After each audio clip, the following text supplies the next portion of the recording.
Así que vamos a preguntar al profesor de Derecho Constitucional y abogado Daniel Berzosa. Buenas noches, Daniel. Muy buenas noches. Para empezar, ¿qué opinión te merece que Podemos y PSOE hayan dado luz verde para iniciar esa despenalización, derogar esas penas de los delitos como, por ejemplo, llamados de opinión, delitos como las injurias a la corona, el enaltecimiento al terrorismo o las ofensas a los sentimientos religiosos? Bueno, lo primero que hay que decir es que la proposición de ley ha sido iniciada por el Grupo Confederal de Podemos, en definitiva. Es verdad que ha contado con los votos también a favor del PSOE para seguir con su tramitación. Y claro, estamos al inicio de un procedimiento legislativo, con lo cual pueden ocurrir muchas cosas. Digo esto porque realmente, como es Podemos, el Grupo Confederal, en Marea, en Cómo Podem, quien lo ha planteado, a mí me parece realmente un error, una equivocación, y que tiene un sesgo claramente orientado a intentar desarmar a las instituciones más significativas del Estado, no solamente la corona, también al gobierno y a otras que han sentido en el caso, en su actividad típica o su opción de deslegitimar la democracia en su actual situación para intentar provocar el caos o el disgusto. Entonces, esa despenalización total, esa supresión total de los artículos que proponen, que ponen en la proposición de ley en este momento, me parece completamente inadecuada. En el caso, Daniel, de que se despenalizaran estos delitos, ¿dónde acabaría la libertad de expresión de una persona y dónde empezaría el derecho al honor de otra? Bueno, vamos a ver, respecto de la despenalización, hay que tener en cuenta, es decir, que ahora mismo lo que se hace es despenalizarlo como delito específico y naturalmente quedarán englobados las consideraciones que pueda haber para cualquier ciudadano común o persona común. Eso para empezar, por una parte. Es decir, no se trata de que quede completamente fuera. Habrá que ver también si en esa tramitación legislativa lo que se hace es quitar la pena, la posible pena de cárcel, que no obstante no es tan extraordinaria, que ocurre como se trata de vender, no es cierto, en muchos casos en Europa, en Suecia, en Dinamarca, en la propia Bélgica, donde sigue estando penado con cárcel y con bastantes más años que en España el poder injuriar al rey y al jefe del Estado, ¿de acuerdo? Y una vez que eso se matice o se concrete, ahora vamos al ámbito, por decir así, del derecho constitucional y del conflicto entre la libertad de expresión y el derecho al honor. Bueno, yo no creo que vaya a cambiar la frontera. Y la frontera porque ha venido sistemáticamente confirmada por el Tribunal Constitucional desde una sentencia muy significativa, fue un periodista muy famoso, José María García, que es la libertad de expresión nunca puede equivaler al derecho al insulto.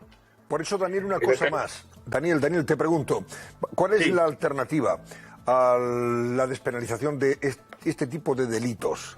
O sea, la alternativa a no entrar en la cárcel, a que no haya condena de prisión, que a mí me parece también en ese sentido, oye, bueno, depende, hay quien dice que eso sería excesivo, otros dicen que es una forma de sancionar aquello que realmente resulta grave y ofensivo, en cualquier caso.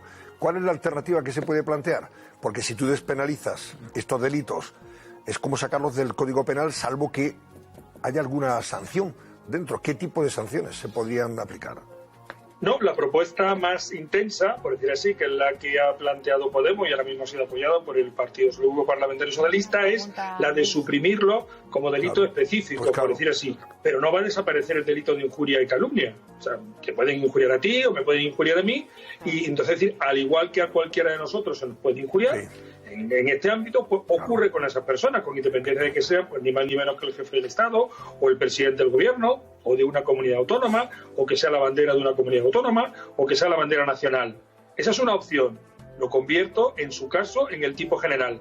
Y la otra opción es que se puede, digo la otra porque se ha oído, se ha manejado, es que se puedan mantener como los tipos específicos que son, pero se retire como pena la posibilidad de ir a la cárcel. Y solamente se castigue, o sea, sigue estando penado, pero ¿cómo? Con penas pecuniarias, con dinero, en definitiva. Vale. O sea, una sanción económica, una sanción administrativa, pero no penal, desde el punto de vista de... No, sería penal, sí. Esa es la otra opción. Se mantendría en el Código Penal, pero ya la pena no sería de cárcel, sino que sería solo económica. Es que además, como bien dices, Daniel, el delito en sí puede desaparecer del Código Penal, pero no desaparecer de la vida real. En la medida en que si yo te insulto a ti, y además con con graves y gruesas palabras, o insulto al rey, o en fin, o quemo una bandera, al final estoy cometiendo algo que realmente va en contra de la convivencia y sobre todo va en contra también de muchas personas que se sienten ofendidas e heridas en su sentimiento, ya sea por motivos religiosos o por motivos, no sé, desde el punto de vista de su nación, de su patria, etcétera, etcétera. Con lo cual, al final, bueno, no habría cárcel para ese tipo de delitos, según la reforma que se quiere hacer, pero alguna sanción tiene que existir. Pues esa barra libre, al final, lo que hace es complicar la convivencia aún más, incidir en el enfrentamiento, sin duda alguna, y en la tensión social, ¿o no?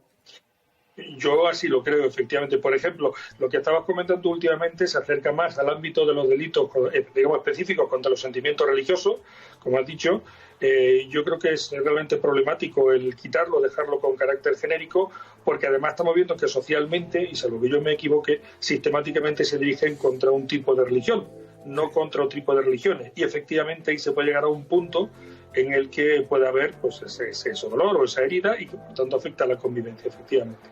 Bueno. En el caso de que ese proceso que han iniciado Podemos junto con el PSOE terminara finalmente derogando esas penas de cárcel para esos delitos de opinión, ¿tendría carácter retroactivo? Como por ejemplo, ¿afectaría a casos como el de Pablo Hasél, que está en la cárcel precisamente por este tipo de delitos y podría salir de la cárcel? ¿Habría retroactividad o no?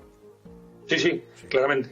Siempre que sea una mejora de la Constitución, lo que prohíbe es la retroactividad, dice, de las disposiciones sancionadoras no favorables o restrictivas de derechos individuales.